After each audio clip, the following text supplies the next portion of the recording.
Então, quando eu pastorei uma igreja em Belo Horizonte, bairro Nova Pampulha, perto da Pampulha, zoológico, lá eu conheci, e foi a primeira vez que eu conheci pessoalmente um veterano de guerra. Eu não me lembro o nome, mas a conversa que eu tive com ele me falou um pouquinho do que foi Segunda Guerra Mundial. A gente sabe que alguns brasileiros estiveram lutando na Segunda Guerra Mundial. Lembro que na época ele era surdo de um ouvido e ele explicou tantas coisas. Naquela época eu não tinha tanto interesse, mas eu tive o privilégio de conversar com um combatente na Segunda Guerra Mundial. Aquela famosa guerra dos alemães contra a Rússia, Rússia contra os alemães, Estados Unidos entrou, o Japão. Tem um pouco de informação sobre isso. Eles têm muita história para contar. Voltando aqui para as Sagradas Escrituras, que está bem aqui perto de mim, de frente, eu lembro que Nicodemos, um homem muito importante, posso dizer um veterano, que procura Jesus já à noite, porque ele não quer se envolver. E ele é um fariseu. Procurar Jesus à noite é uma garantia que os seus colegas, seus pares, eles não iriam vê-lo. Naquela época, a gente sabe, escureceu, pouca visão. Então as pessoas realmente tinham dificuldade para poder ver as pessoas. E Nicodemos, como diz João capítulo 3, diz assim: e havia entre os fariseus um homem chamado Nicodemos, príncipe dos judeus. Olha só, Jesus vai ter a sua primeira experiência de uma conversa franca com um fariseu, príncipe dos judeus. Este foi ter de noite com Jesus e disse-lhe: Rabi, bem sabemos que és mestre. Rabi é mestre, vindo de Deus, porque ninguém pode fazer sinais que tu fazes se Deus não for contigo ou com ele. Nicodemos já sabe do que Jesus anda fazendo, e ele então diz e o chama de mestre Rabi. Isso vai ser muito importante, porque no final da história de Nicodemos, já velho, ele será muito importante, Nicodemos, José de Arimateia, com respeito ao corpo de Jesus, a preparação, tudo que foi necessário. Mas esse homem, que é um homem muito experiente, um veterano, um fariseu, um homem de grande importância, tanto que era príncipe, esse Nicodemos. E ele procura Jesus de noite, e no versículo 3 do capítulo 3 de João, Jesus respondeu e disse: na verdade, te digo que aquele que não nascer de novo... Jesus ele foi direto ao ponto. A presença de um fariseu, de um rabino, um homem tão importante, Jesus disse assim: ó, já que você me procurou, você teve fé, teve coragem, teve vontade, quis saber das verdades, então você tem que nascer de novo. Claro, mais claro do que isso, não tem como. Ele foi muito claro em dizer: você tem que nascer de novo. Disse-lhe Nicodemo: como pode um homem nascer sendo velho? Pode, porventura, tornar a entrar no ventre de sua mãe e nascer? Ou seja, fariseu não entendeu absolutamente nada. Felizmente, nós temos hoje veteranos de guerra dentro da igreja, com muitas experiências, com muita rodagem, mas que não entendeu nada. Ainda são donos, né? A chamada igreja que é do Senhor Jesus, é a noiva de Cristo, foi Deus que deu, mas alguns se acham donos e não entendeu absolutamente nada. Absolutamente nada. Isso aqui fez uma diferença muito grande. Jesus aqui virou a chave para Jesus porque Jesus tentou explicar para ele. Jesus utilizou até as intempéries da natureza, o vento, a sobra onde quer, e a sua voz, mas não sabeis de onde vem, nem para onde vai, assim é aquele que é nascido de Deus. Nicodemos respondeu e disse: como pode ser isso? E Jesus respondeu: tu és mestre em Israel e não sabe? Espera aí. Tu és mestre em Israel, Nicodemos, e você não sabe que eu, Jesus, sou aquele de Isaías 53, de Daniel 9? Você não sabe que sou eu, que todas as profecias se resumem e fecham em mim? Se você não entendeu isso, os demais não vão entender. É tão profundo isso que Jesus dá toda a atenção a Nicodemos, tanto que Nicodemos vai converter, ele vai se tornar igreja, ele vai entender o final da crucificação, ressurreição de Cristo, ele vai estar presente, já em idade avançada, perdão.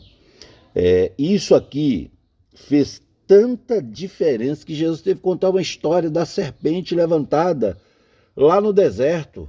Jesus volta no tempo com Nicodemos, quando as serpentes picaram os que saíram de Israel, que saíram do Egito, o povo de Israel, e foi necessário levantar uma haste com a serpente de bronze, representando, antecipando o que Jesus seria no futuro. Se o Senhor falou: se você é mestre, eu não entendo, imagina os que estão abaixo de um príncipe, de um fariseu, de uma pessoa tão importante como Nicodemos. Isso é tão profundo que você vai ver no capítulo 4, mas Jesus, antes aqui, Jesus vai falar, Deus, a Bíblia, Jesus deu, porque Deus amou o mundo de tal maneira que deu o seu Filho para que todo aquele que nele crê não pereça, mas tenha a vida eterna. Todo aquele. Então não está falando especificamente de Israel, que é um povo escolhido de Deus.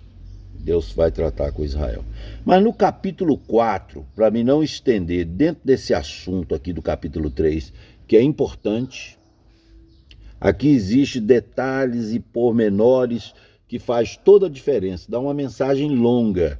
Mas eu quero dar um salto para o capítulo 4, quando o Senhor, olha bem, capítulo 4, versículo 1. E quando o Senhor entendeu que os fariseus tinham ouvido que Jesus fazia e batizava mais discípulos que João, ainda que Jesus mesmo não batizava, mas os discípulos, deixou a Judéia e foi outra vez para a Galiléia, e era necessário passar por Samaria. Por que era necessário passar por Samaria? É a primeira vez registrado nas Escrituras que Jesus vai passar em um lugar em que o judeu jamais passaria. O judeu dava a volta para não passar por Samaria. O samaritano, que é um povo que existe até hoje, esse é um povo que foi colocado lá, era um povo que não era judeu, de outras nações, misturaram ali para provocar Israel, e eles estão lá até hoje. Eles creem em Jacó, eles adoram no próprio monte deles, porque a própria mulher samaritana disse: nós adoramos aqui, vocês em Jerusalém. Mas o porquê que era necessário passar por Samaria? Porque após o encontro com o príncipe, Jesus entendeu que o evangelho precisaria chegar aos gentios. A palavra gentios é muita gente, povos, muitas pessoas, muitas nações.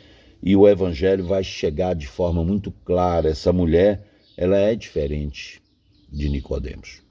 Apesar de que Nicodemos, ele vai ter uma vida com Deus, ele vai entender a morte e ressurreição de Cristo. Mas quando Jesus vai até uma fonte e ele está ali esperando, o pessoal foi buscar comida, e Jesus diz assim para uma mulher que chega: me dá água para beber. Ela se estranha, porque não é normal, primeiro, um judeu passar ali. Mas Jesus, ele não veio para seguir a tradição judaica. Não, ele não veio para seguir essa tradução. Aí você vai dizer, mas ele guardou o sábado, ele cumpriu a lei, ele foi na sinagoga algumas vezes no templo. Claro, ele era um judeu. A nacionalidade dele, judaica.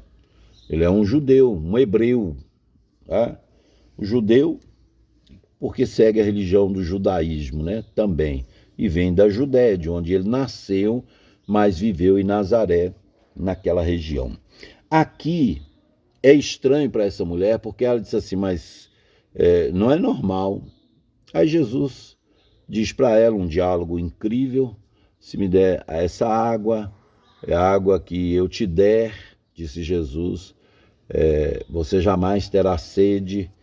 E aí Jesus revela a história da vida dela, que é uma vida difícil, com vários companheiros, e o que ela vivia não era o marido. Aquela mulher, todos sabem da história, ela vai se converter e divulgar que o Salvador, o Messias, havia chegado na região. Isso é fantástico, ou seja, o Evangelho, porque os 4 evangelhos falam muito de Israel, mas agora a vida de Cristo vai chegar para essa mulher. E essa mulher, ela vai sair convertida, ela vai divulgar, ela vai falar coisas maravilhosas sobre Jesus Cristo, porque o evangelho quebrou tradição, o evangelho rompeu a bolha, furou a bolha religiosa e chegou até uma mulher que foi prontamente convencida pela fala de Jesus Cristo sobre a questão da água, a retirada da água do poço para ela beber, e Jesus se revela a ela. Ou seja, o evangelho não tem limites. A palavra de Deus não tem limites. Vai chegar em qualquer lugar que o Senhor Jesus quiser. Hoje Cristo, que morreu aqui na terra, ressuscitou, subiu aos céus, está assentado à direita de Deus Pai. Esse Senhor Jesus, ele continua abrindo os caminhos em vários lugares para que o evangelho possa chegar. É necessário passar pela Rússia, é necessário passar pelo Afeganistão, pela China. É necessário o evangelho chegar no seu bairro, na sua família, na sua casa. Então vamos sair das 4 paredes, vamos entrar em territórios que ninguém imagina que pudesse chegar, para que Jesus Cristo seja glorificado. Fica aqui minha palavra, Jesus Cristo, não há barreiras, não há fronteiras para o Evangelho de Cristo. Aquele abraço, que Deus abençoe.